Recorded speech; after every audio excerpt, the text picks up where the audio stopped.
Welcome to the Commentary Magazine Daily Podcast. Today is Tuesday, August 4th, 2026.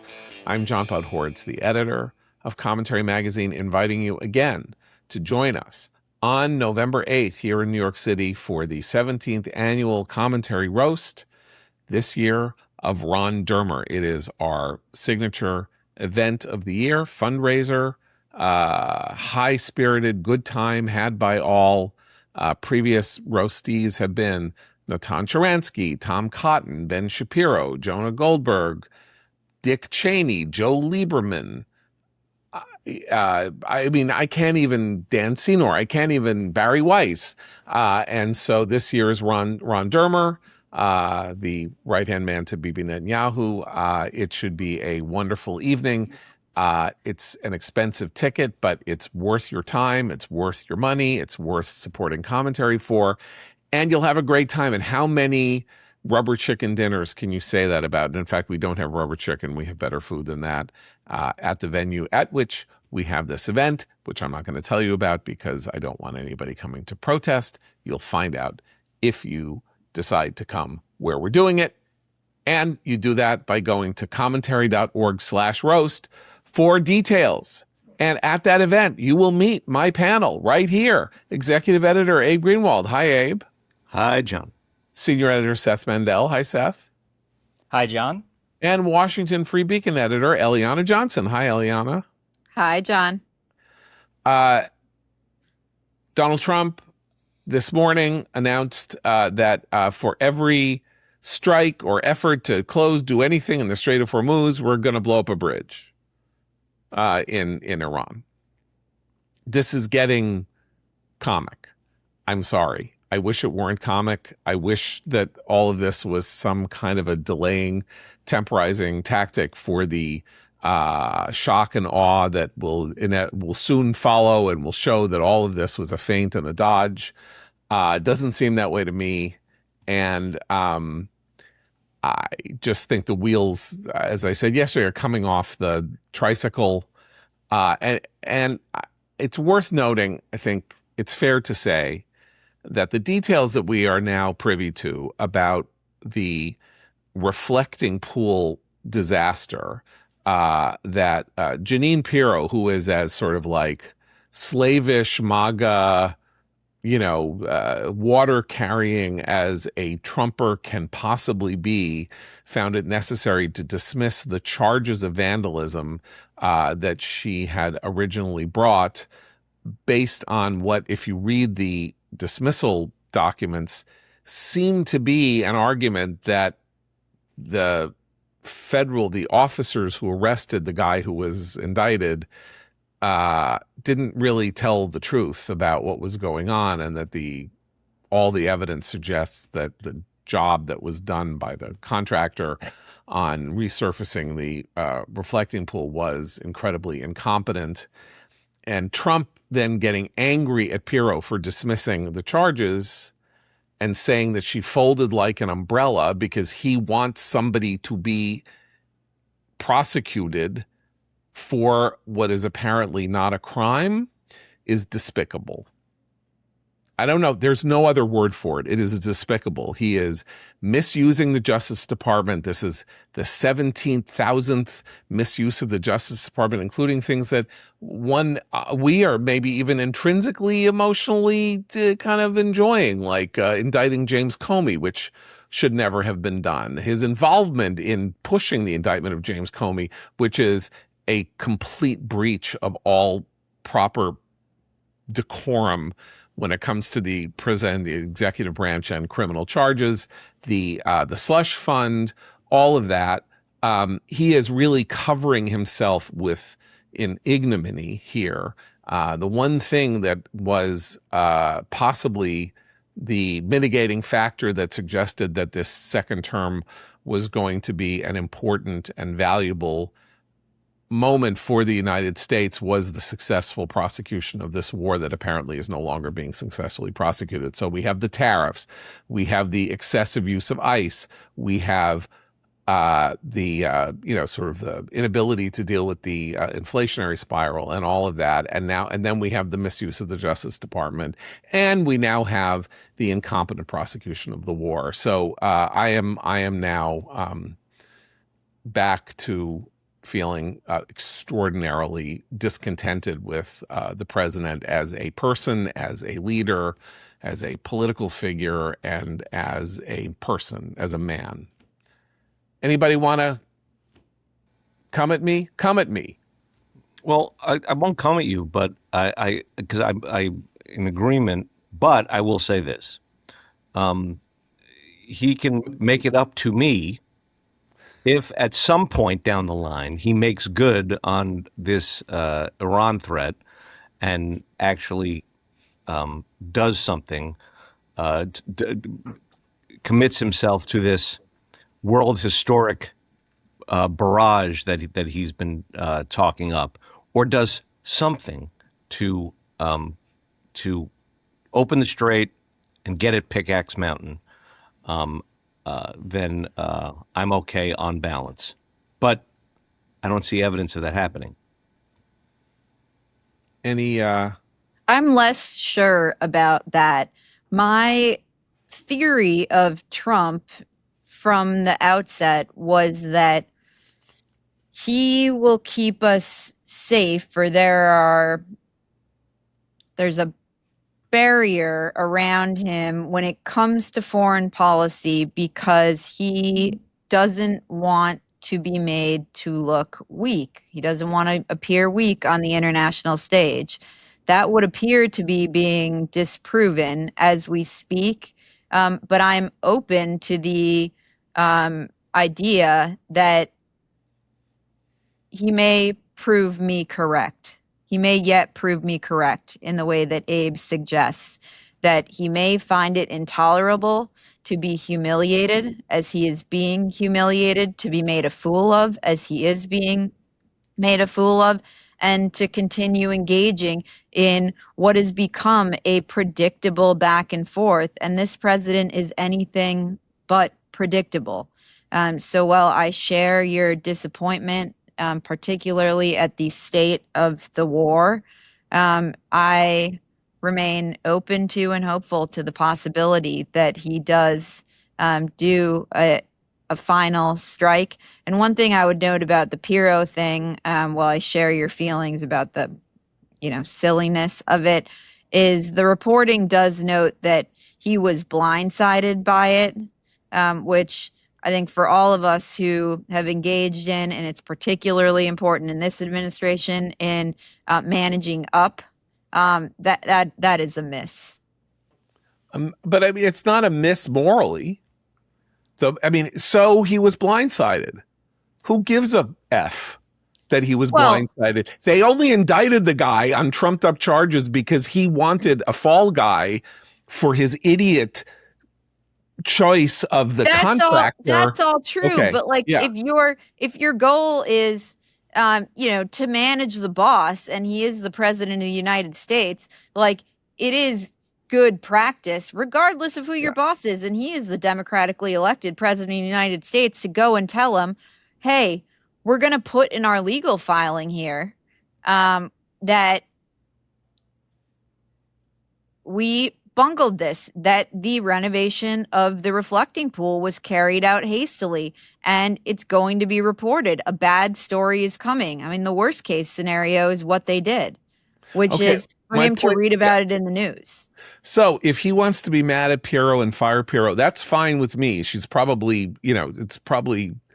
that's whatever. I mean, she was the district county of Westchester County. Therefore, she has experience being in this kind of prosecutorial role, unlike a lot of people that he has put in roles that they are totally improperly in, like RFK Jr. But nonetheless, if that's a problem, if she didn't handle it right, she didn't handle it right. The main point here is that somebody was unjustly and inappropriately and wrongly indicted for a crime, and he is angry that that person is being let free, whereas he should be happy because the crime wasn't committed and justice is being done, but he doesn't care about justice. He has no interest. He only believes in power. And so I take your point that Pirro made a mistake, but when it comes to what we're talking about, that's between him and Pirro, or that's between Pirro and and like her professional consultant on how to perform her job properly, if her job is political and not simply a law enforcement job, which is what it really is. I mean, until Trump came along, the president had nothing to do with the U.S. attorneys anywhere. I mean, they might fire them, they might agree to fire them, but the idea that they would reach down and have personal relationships with U.S. attorneys and involve themselves in individual indictments of federal crimes, that is something that he has brought to this show. That is not, there's very little, if there is any precedent for that, and it was always a misuse. And now we actually have like an individual case of misuse that is undeniable, and that is outrageous. Seth, I'm sorry. I was going to say that the other problem with this is that the information space, there are legions of people who are happy to believe that the deep state is working against him and all this other stuff, and he also knows that if you get his version out there, it'll get picked up and recycled for a while before this stuff can happen. And so for me, it's like, I'm not even so sure we're setting the record straight anymore. I worry about the ability to set the record straight. Like whatever ends up happening here, this guy gets exonerated, and we'll find out what really happened and all that. To me, it's like, well, some of the country is going to find out what really happened, and a chunk of the country is never actually going to. Like, his supporters in a lot of cases are in this cone of protection the way that he is to a certain degree. And so, I'm not even so sure that we have the record straight. I think that we're going to end up having, like two 50% going at each other. Like half the country is going to think that it was an Olympian who did it, and half the country is going to think, maybe only not because it's so crazy in this instance. But I feel like the echo chamber that the president has, that any president has, especially this one, but has at his disposal, kind of like ruins the finish on the reflecting pool before you can get the truth water in. I don't know. I tried to do something with that metaphor. Gave it a shot. Yeah. I liked it, but I think the problem here is that this is the deep state. If you think the deep state is a danger, the use of the Justice Department as a political tool to make the president's preposterous argument that there was a sabotage campaign to make the reflecting pool look bad. That's where it's like, this is where the unjust use of the federal government comes in. And you have the Justice Department, you have the U.S. Attorney's Office in the District of Columbia, you have the Secretary of the Interior making excuses. What is the deep state? He is the deep state. I mean, I'm sorry. And so therefore, if you have ginned people up in fear and hatred of the deep state, I'm not entirely sure you can control it or contain it if people get it down that, in fact, there wasn't some kind of plot to, destroy the resurfacing of the reflecting pool. That argument never made any sense anyway. The reflecting pool is a public site visited 24 hours a day, in one of the most trafficked touristy places on earth. Nobody was in there for hours figuring out how to destroy the reflecting pool's resurfacing. That's insane. If there had been footage of it somehow from cameras, it would have been shown to us. It was insane from the get-go. It's embarrassing, and he is embarrassing himself and acting like a cad and a monster. Like, you're not supposed to misuse your law enforcement powers by arresting people to make yourself look good. That is an impeachable offense. It is a firing offense for any police department. If you found out that the police chief had done this in some place, that the police chief would be fired. It's just disgusting. I mean, it's disgusting. These powers have to be can't this handled. be combined with the compensation fund? Because I always looked at the compensation fund in that way, like as a way to shield people who had gone through the justice system that and had everything adjudicated, and then the president sort of handing out money to shield them from the consequences of it. That the compensation fund to me was maybe even a better example, because I can almost believe for a second that Trump was like fooled into something, or whatever, that people lied to him about the reflecting pool so as not to upset him. But like the compensation fund is like the president deciding who he's going to specifically dole out money to while in office. Speaking of which, the compensation fund, we are told, Todd Blanche, the nominee for Attorney General, has agreed to the terms of the holdout Republican senators on killing off the compensation fund so that they will vote his nomination through as Attorney General, bring it to the floor of the House, and he will then be confirmed. What I'm reading is all these people saying there are holes in this, and there are holes. I don't really understand what the holes are. I don't understand how the compensation fund even exists in the first place. So I don't know where the holes are. It strikes me that if these holes are exploited, and once again, we get to 2027, and there's a Democratic House. I mean, how many things does he want to be impeached on? If they make an agreement to close the compensation fund and then he starts spending money out of the compensation fund, how many? We now have like 7 different things he could be impeached on. Does he want 8? Does he want 9? Does it matter to him? Like, what the hell? Yeah, I think there's talk that, they're going to say there's no compensation fund, but they'll actually rename it, some other, give it another name, and it's a too clever by half thing. But I think that this is a real win, actually, for Cornyn and Tillis, who have managed to exact something from the president. And we haven't seen until now a lot of forceful pushback from Republican senators. And we got it here. They said no, they pushed back, and the administration appears to have yielded in an effort to put Blanche in the Justice Department. All right, so if we move on from this, it's primary day. Obviously, all eyes are on Michigan.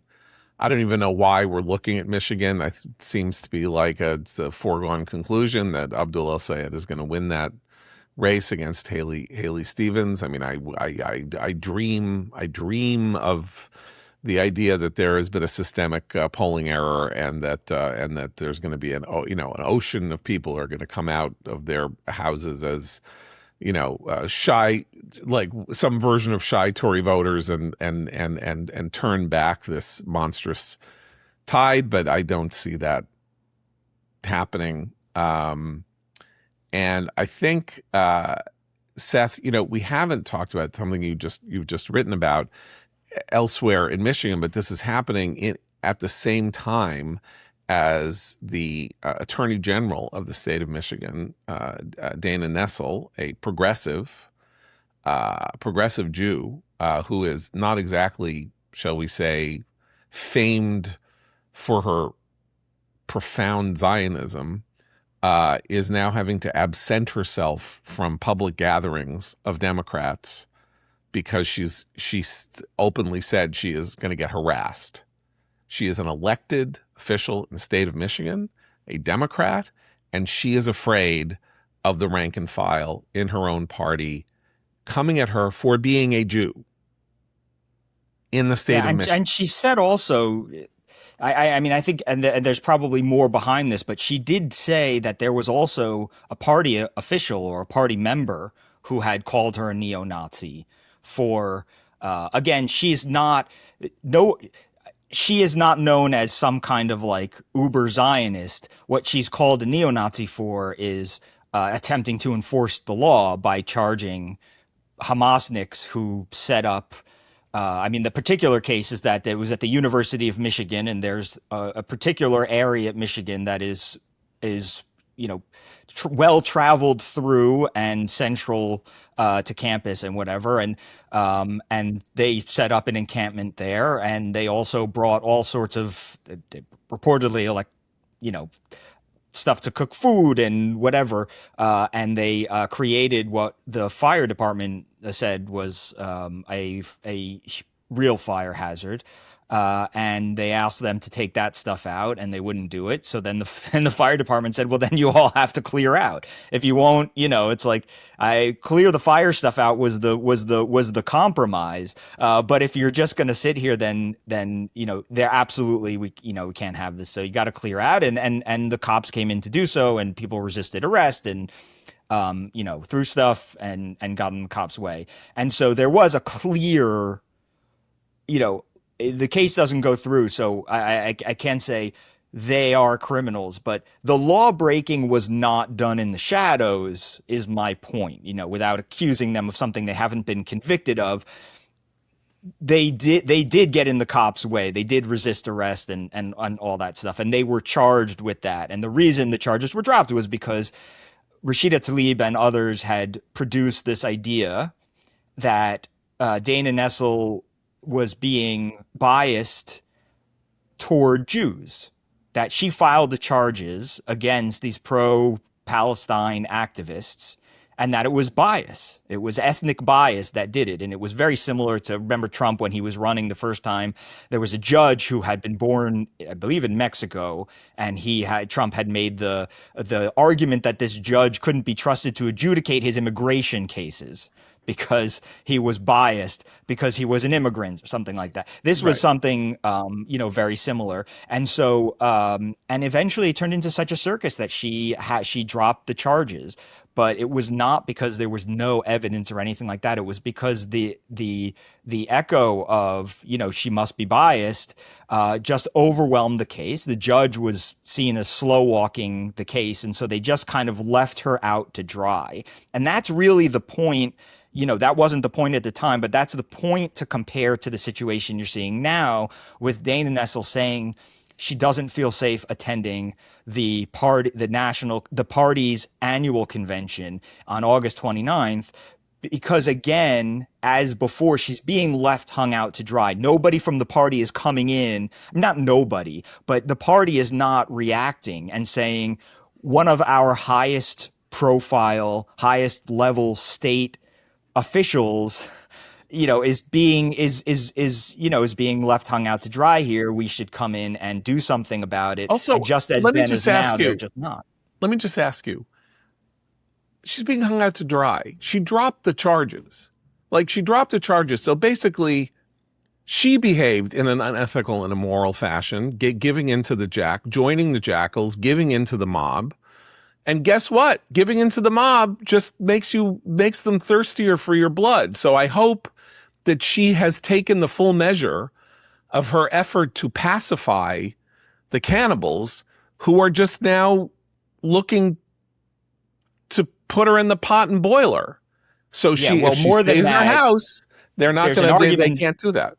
Right, but there's an argument to be made more than that. There's an element of the case that, I also, when I wrote about this at the time, criticized. It's kind of getting in the weeds, but yes, she did not handle this perfectly, without question, and she shifted the blame to some private parties that I found reprehensible and said so at the time. I mean, she made her bed, so to speak, in a lot of ways, as you're saying, but also I think you have to remember that when you give the mob what they want, it's not just that you appear weak and they smell more blood in the water. It's also that on some level, they feel like you are agreeing with them.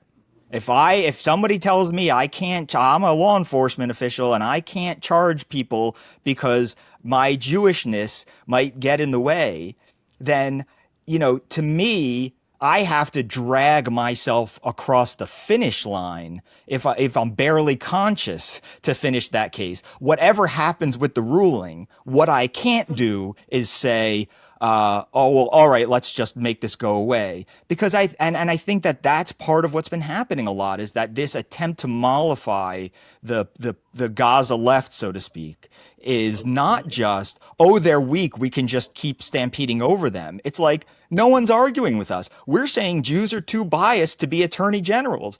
And the attorney generals seem to agree, and the party's not really objecting. And so they kind of see their worldview as vindicated in a weird way. I keep coming back.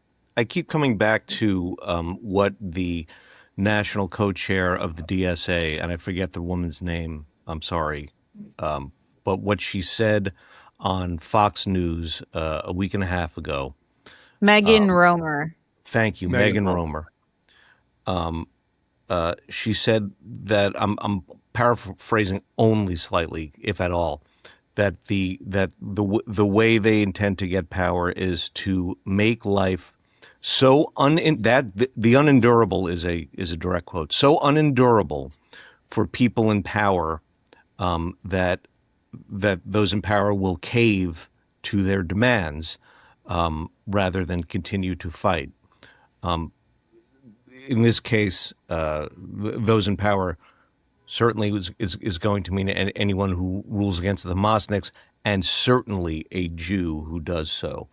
And so, to Seth's point, yeah, this is how they feel they win. They feel they win by forcing you to say yes, by forcing you into their camp. That's it. They don't care if they convince you with facts or arguments or anything like that.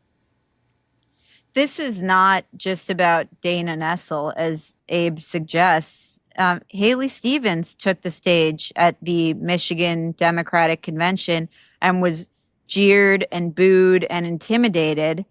And Zohran Mamdani in New York City stood outside Ken Griffin's apartment and broadcast his address 18 months after the United Healthcare CEO was gunned down in broad daylight.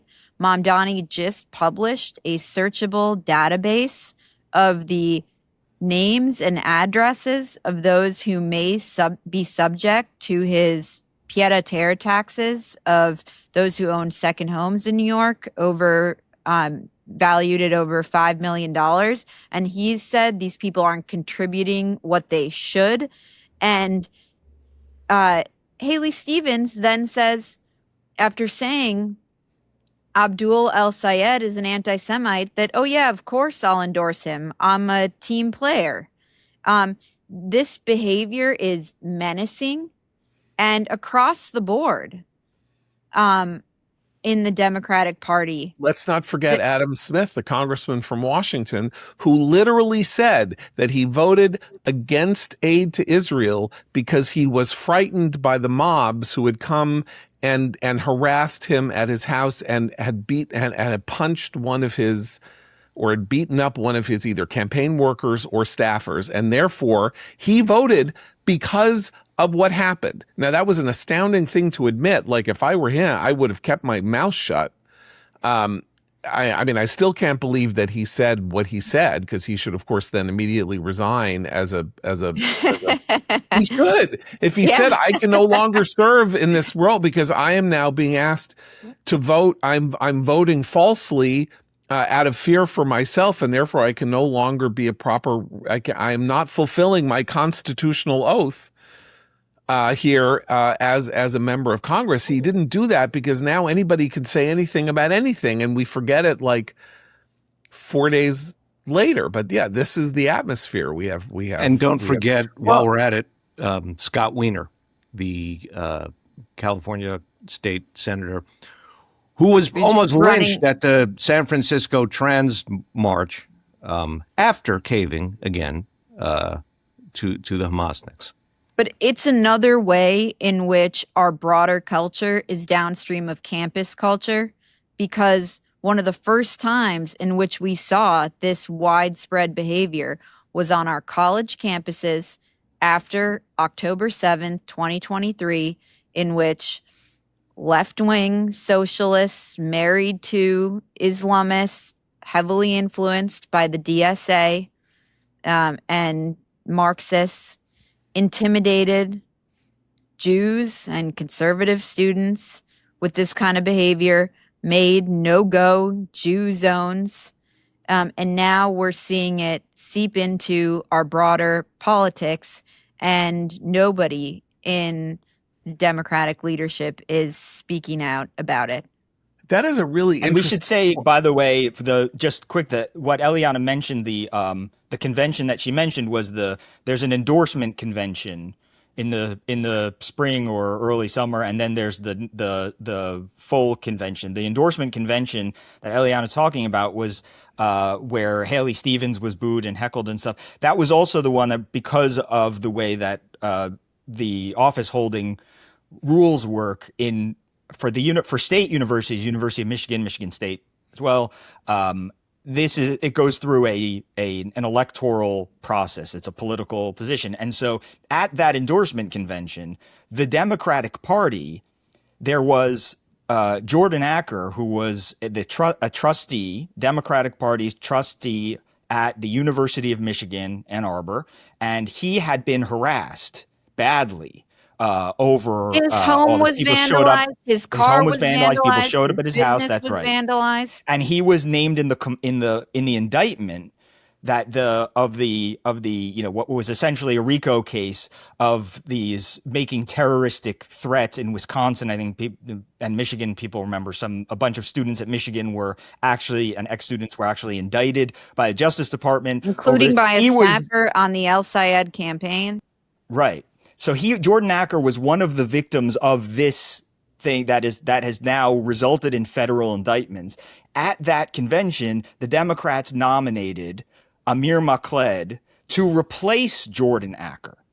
They nominated against the sitting Jewish trustee at Michigan, who had been the target of all this harassment, and chose instead Amir Makled, who, by the way, I believe had represented even some of the encampment, those charged of the encampment, whatever. But Amir Makled then, of course, he went on to campaign with Abdul El-Sayed, and all these things came full circle. But that was a moment where the Democratic Party said, this guy's being harassed for being Jewish.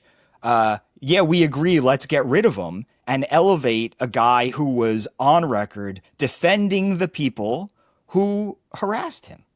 Let's talk about this idea of politics being downstream from the academy, because this, I think, is a fantastic observation. It's an emendation of Andrew Breitbart's famous statement that politics is downstream from culture, that sort of Hollywood sets the agenda for politics, or pop culture sets the agenda for politics.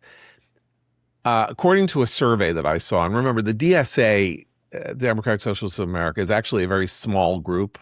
I mean, it's now 10 times the size it was 3 years ago, but it's still, and obviously people, millions and tens of millions of Democrats are telling, or if polls are accurate, are saying that they're sympathetic to its causes, but it's still like 120,000 people who are actual members of the DSA. According to a survey I saw yesterday or the day before, 96% of them are white college graduates.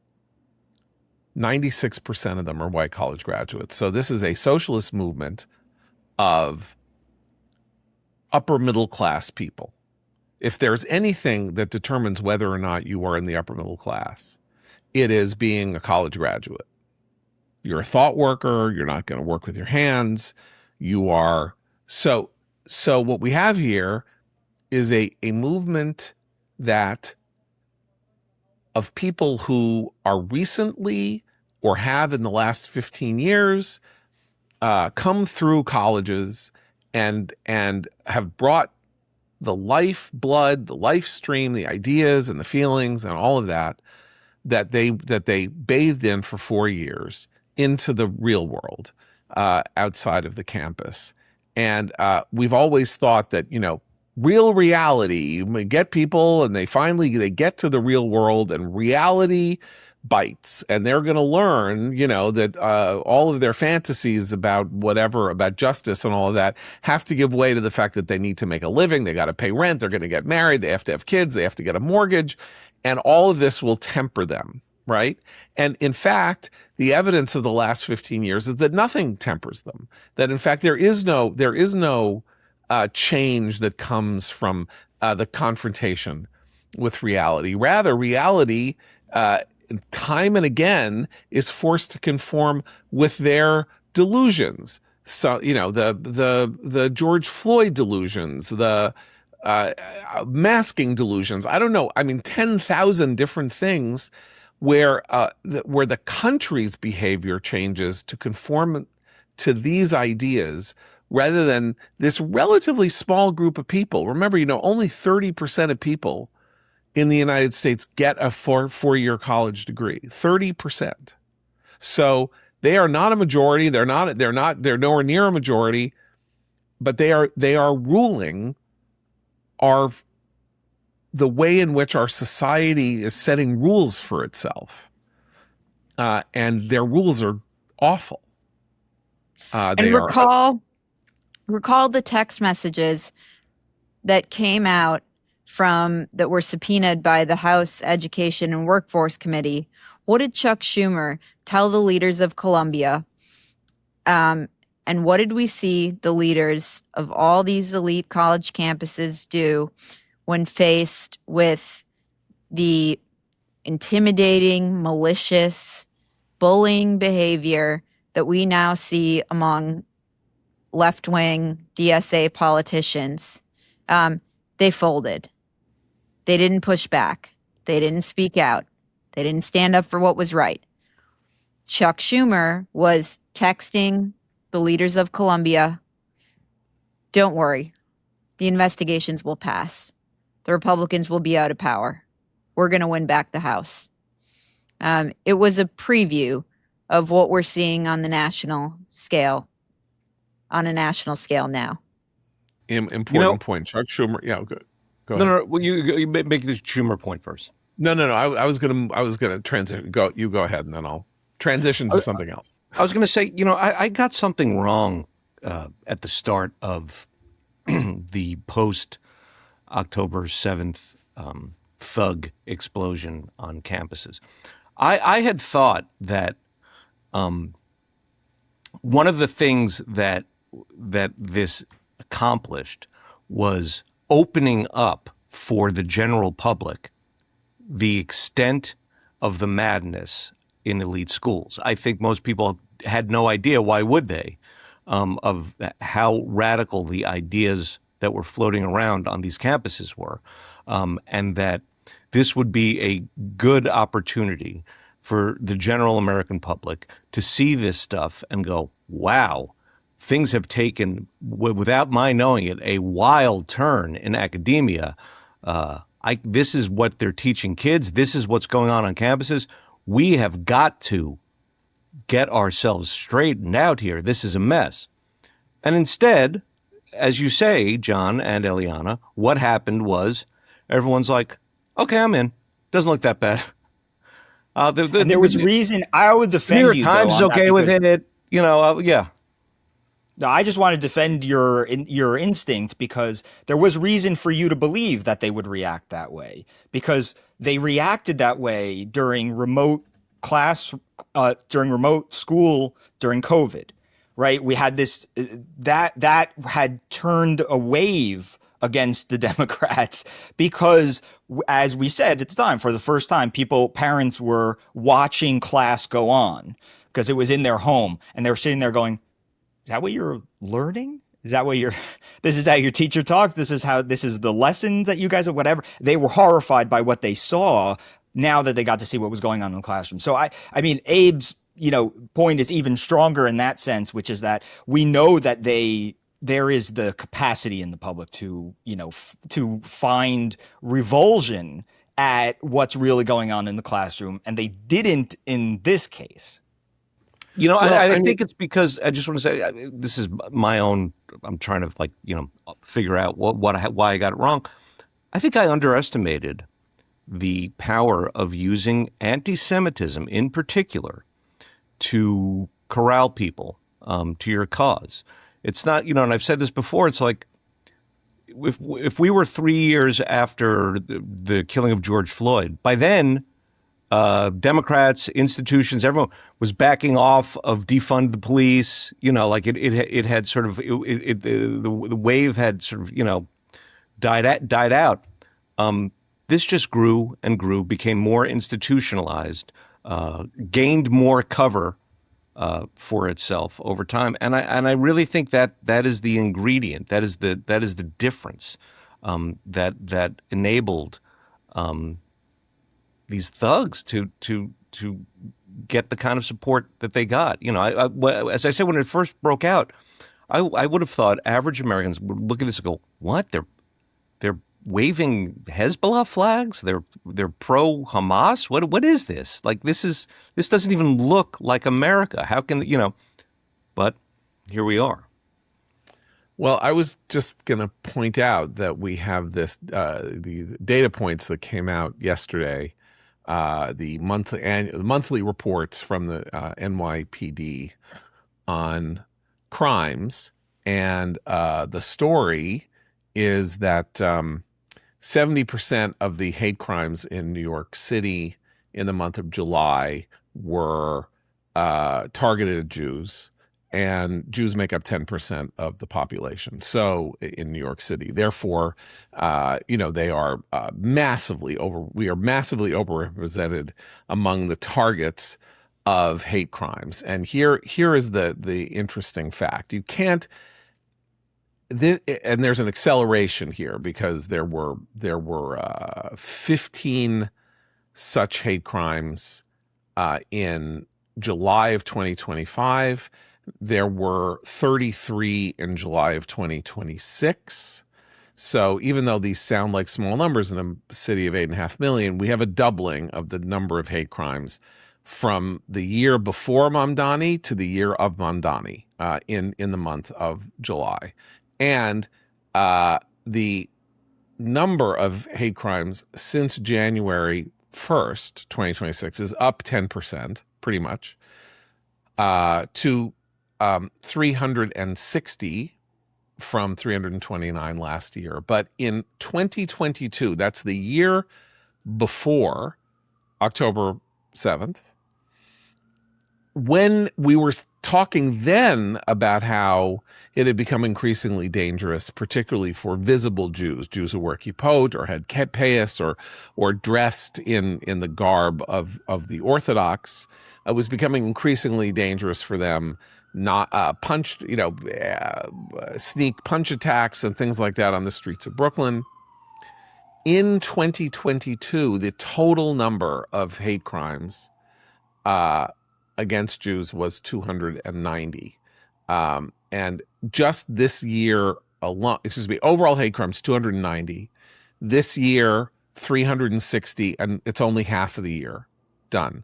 So assuming that this will remain relatively constant, we will have a doubling of hate crimes and an increasing and an exponential increase in the number of hate crimes that are specifically targeting Jews, because it was 50%, 40% in 2022, and it's now 70% in July of 2026 in the city in which the anti-Zionist mayor who supports demonstrations outside synagogues and the like, and calls the prime minister of the one Jewish state a war criminal whom he would like to arrest, the permission structure that he is giving to expressions of hate against Jews. Abe is saying that there was some kind of weird permission structure for this after October 7th, because we assumed that sort of decent people, overwhelming number of decent people, would say, "Oh my God, what are you people doing? What is this? You're supporting terrorist groups? You're supporting..." And yet, apparently, it's kind of okay. It's kind of okay that it's open season on Jews. And in fact, the one of the two largest political parties in the United States has basically now come out and said that it is okay to target you because, as Eliana says, even the opponent of the most anti-Semitic candidate ever to run for major office, realistically run for major office in the United States, Abdul El-Sayed. His opponent now says that it's okay for him to be an anti-Semite if she loses to him. That is something, it's unthinkable that you would sort of do that if he wins, will you support him thing. I remember 1990, got to tell this story over and over and over again. David Duke was the Republican nominee for governor in the state of Louisiana in 1990, and every major leader of the Republican Party said, do not vote for David Duke. He is a head of the American Nazi Party. Do not vote for him. Vote for the Democrat. Do not let David Duke become governor of Louisiana. Who is saying that about Abdul El-Sayed? Who will say that in September and October about Abdul El-Sayed? Will Chuck Schumer, the guardian at the gates of Jerusalem, will he say it? No. One congresswoman in Michigan has said she cannot support him because of his anti-Semitism. Where is 120 congressmen standing up and saying he should not be voted for? That was the president of the United States intervened in the race in Louisiana against David Duke. There's no difference between Abdul El-Sayed and David Duke. Arguably, Abdul El-Sayed is worse than David Duke because David Duke came out of nowhere to win that race, and Abdul El-Sayed was actually a legitimately hired public health official in the state of Michigan. By the way, He's been running for years, like running candidates. When David Duke made his entry into political life, or in the run up to trying to, he said to his fellow Klansmen and whomever else is his inner circle, let's not use the language we were using anymore. Let's tone it down. Let's not use the N-word. Let's not speak the way they would expect us to speak. And no one said, okay, he's different. He's changed. He's redeemed himself. He's no longer the fiery, angry young man now. He's just because you don't give cover to that. It's a naked disguise. It's a naked ploy. Never works that way with the anti-Semites of the left. Well, let me give you another example, because this is something I'm mixed on, but I think is an interesting debating question. So the Met Gala, the major social event in New York of the year, the number one, there are now very few major social events left in the United States, of these gatherings of ridiculous, everyone going on the red carpet and all of that. So this is it, the Met Gala, run largely by Anna Wintour, the editorial director of Condé Nast, former editor of Vogue. And there is always an honoree, and the honoree next year is going to be the designer John Galliano. And John Galliano, 10 years ago, was at the center of a controversy relating to his personal anti-Semitism and Jew hatred. So Anna Wintour, coming up with this idea to honor John Galliano, went to Jewish organizations, including the Anti-Defamation League, to ask them what they would do if she did this. And Jonathan Greenblatt, the head of the ADL, and others said, okay, fair is fair. Galliano has done the work. He came to us. He said he didn't know anything about this. We've met him. He's gone to Israel. He's toured. He's had meetings. He's become an ally, and it's fine. We will not, oppose his being the honoree at the Met Gala. So I say, okay, well, he did the work. I understand that. Why is she picking John Galliano? That's my question. It's not that John Galliano in himself hasn't spent 10 years trying to repair his own soul from the poison and sickness that was in it. May well have done that, and more power to him, and he deserves to be, if not honored, at least recognized for having seen the error of his ways. But I'm trying to think of like if there was somebody, if you had like an ex-Klansman who had done the work with the NAACP, and then they said, well, he's done the work, and then he was named to be the honoree at the Met Gala. Would that be a quiet matter? Why did she pick him? Well, she to add context to that, Anna Wintour she almost single-handedly resurrected John Galliano. She, after he made those comments, was taken to court, found guilty of hate speech crimes, whatever, all this stuff. She was the first to have people wearing his stuff again, to endorse his designs, and to put him out there. She was the one who stepped out in front and said, all right, it's time for John Galliano to be kosher again. And that was, only a couple of years after. Now, people can debate whether that's enough time, but important for the context here is that Anna Wintour has spent a decade and a half now, almost, trying to resurrect John Galliano. And at each stage that she's been able to do so, she pushes the next one step farther. And this kind of honor is very rarely given to living designers. I think the Times said Galliano would be the third living designer to have his own, the costume exhibition that comes along with the Met Gala.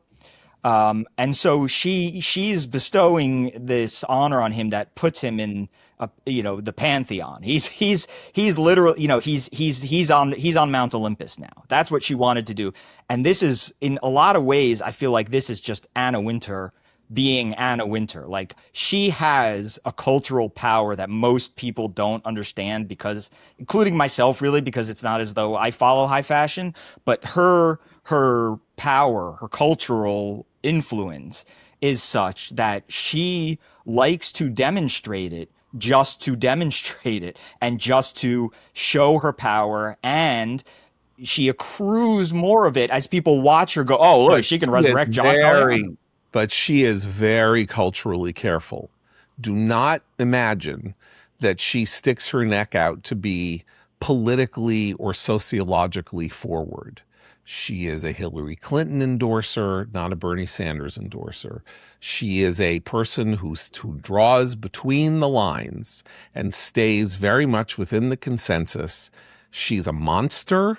She's awful. She's a terrible human being, and she's repulsive.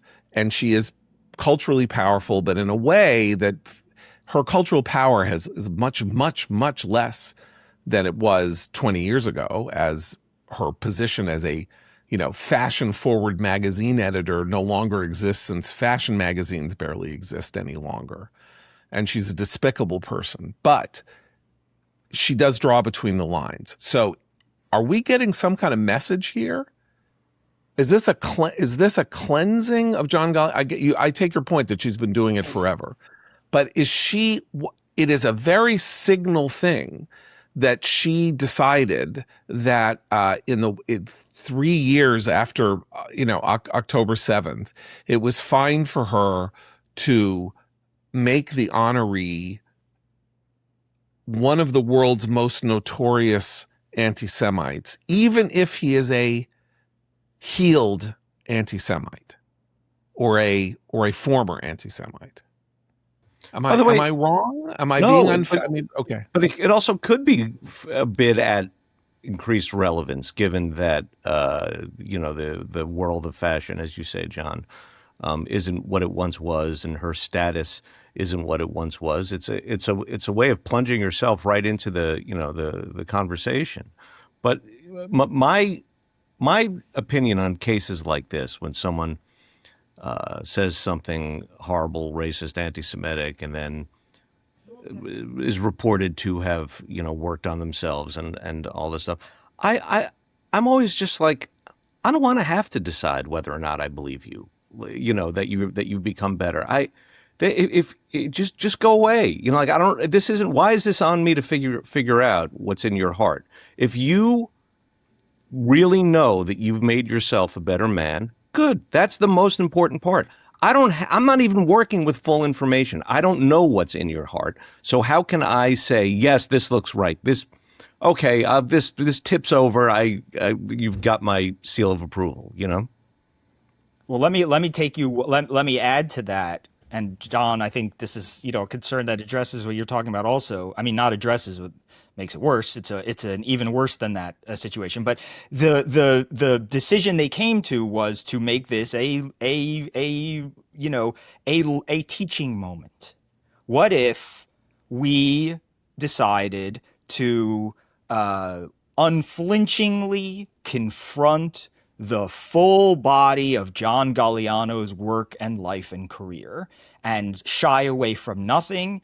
And we can't ignore it because it was a very big deal, obviously, and remains so. So what if we do that and make it part of the exhibition? And my response to that is, I really, like, whatever you think about Galliano, I really don't want Anna Wintour running a fashion exhibition that is supposed to teach people about anti-Semitism.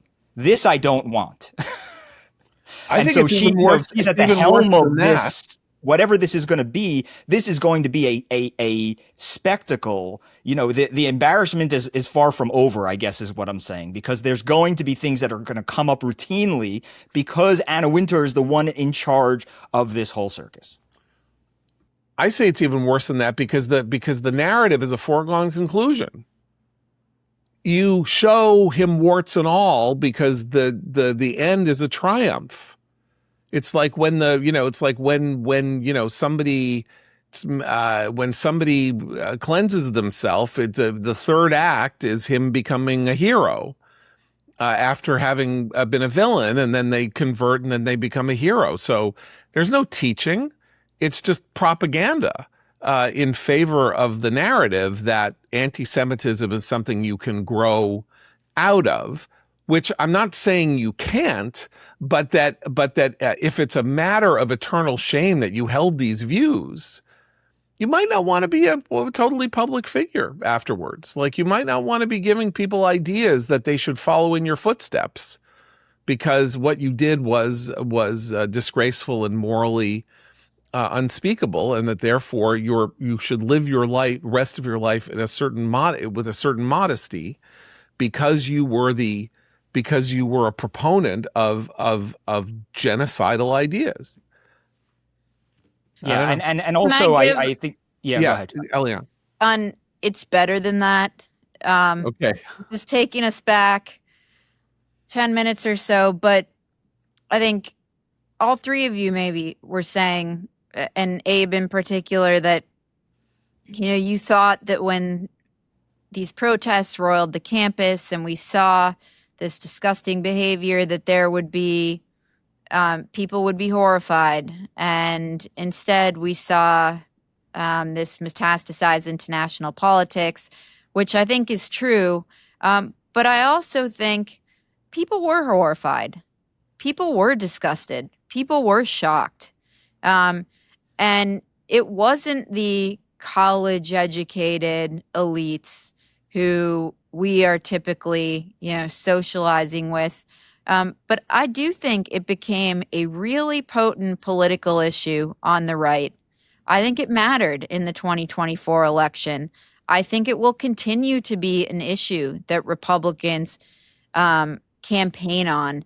Those hearings that Elise Stefanik and Virginia Fox held in 2024, those captured the attention of the country. It seems like a long time ago now, but I do think that there was a national revulsion at what was happening. And what we're talking about is a problem in the Democratic Party. It is not so much a problem in the Republican Party, where by and large, the people with these noxious views are being tossed out of Congress and expelled, and people are speaking up against it. We'll know more when the 2028 primaries get underway, but I do think what we saw was that people, by and large, were horrified by what they saw, and that is why an institution like Yale is convening a panel on trust in higher education, and we'll see if they make any changes. But they did determine, like, we've got a serious problem here. We have a national crisis. And the problem we're talking about really is a Democratic Party problem and a failure of the Dems. Okay, I think that's totally fair. And one thing, I began this podcast by talking about despicable qualities of Donald Trump's presidency, and I did not adequately take measure as I was speaking about it, about the parts of his presidency that are the opposite of despicable, and the determination of the administration at the beginning to take on institutionalized anti-Semitism, particularly on campuses, but not only on campuses, and with the clear violation of federal civil rights law, including mostly Title VI of the Civil Rights Act. That was a noble, necessary, and very important undertaking, and something for which not only should every American be grateful, because the violations of these laws should not, universities should not be, and no institution should be allowed to claim that it is immune from being considered a player in these universal matters ruled by our laws, and that was sort of what was implicitly being thought and felt on the college campuses and other places in relation to this, including government contractors and the like, and that came to a screeching halt and has been to some degree reversed, and that is a heroic thing that the Trump administration did. It did not have to do it. It did not have to pursue it. Remember, electorally speaking, Jews didn't vote for Donald Trump, and therefore he owed Jews nothing in that classic sense. But he did. This is what he did, and this is what he directed his administration to do, and it remains a vitally important contribution to the American civic order. So that's to put something on the plus side of the balance sheet on this show as we bring it to a close, which I'm going to do now. We'll be back tomorrow. For Abe, Seth, and Eliana, I'm John Podhoretz. Keep the candle burning.